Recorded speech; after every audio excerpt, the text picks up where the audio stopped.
Retiring early has such a good ring to it.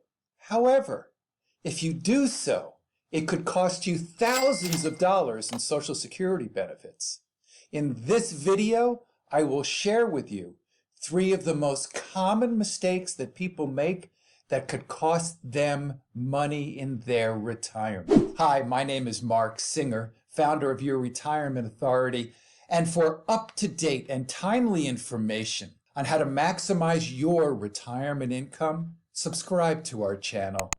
Hit the notifications bell below so you're alerted to when we post new videos. Okay, so let's start with our review. The first mistake is that you permanently reduce your benefits. Let me share with you some of the numbers with regards to that. Let's assume that your full retirement age is 67.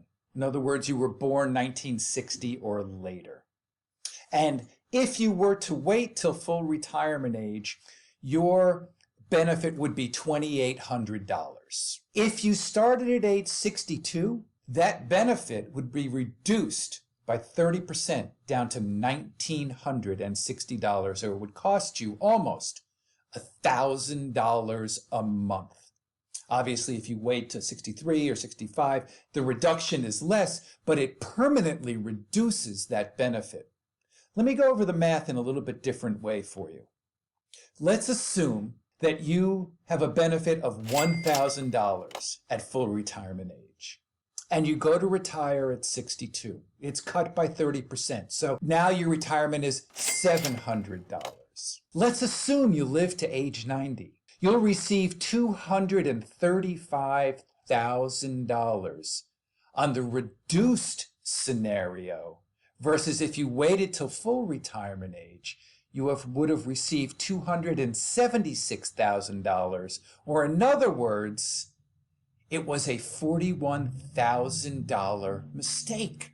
Now, most people that I talk to have benefits from Social Security that are 2 to 3 times that level. So the mistake could be as much as $120,000 just for you, not even accounting for your spouse. So the number one mistake of reducing your benefits permanently could be a very costly mistake for you. Now, how about mistake number 2?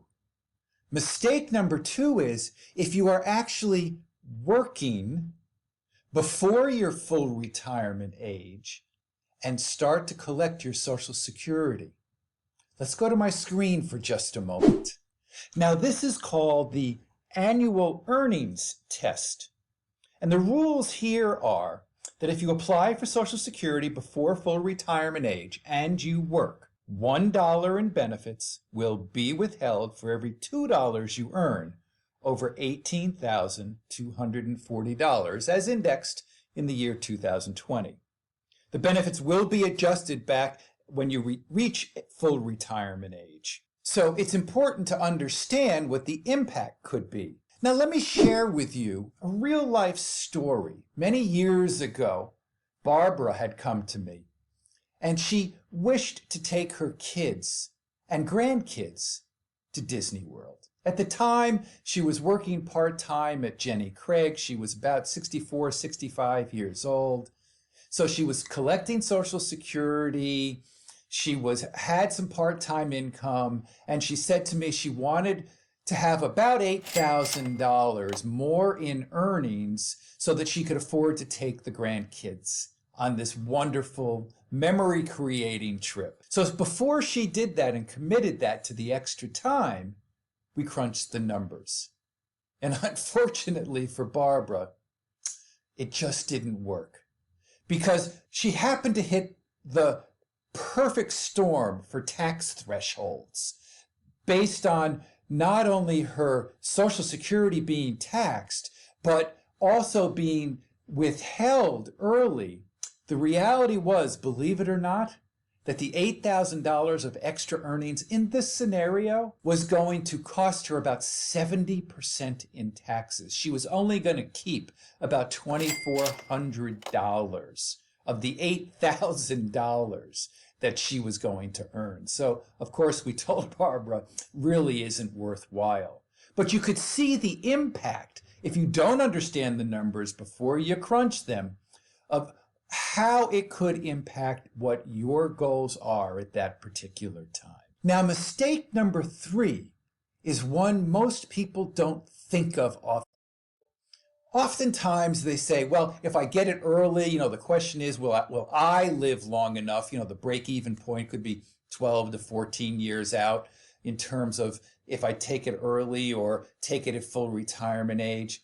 But that's not and should not be the only determining factor, because mistake number 3 deals with your surviving spouse. And let's assume he was the higher earning worker at this time. That's just how Social Security positions it. What is she going to be left with if he has taken it early? So let me take you to my screen for a moment and let me share with you a couple of the rules. So there are 2 key factors when considering survivor benefits.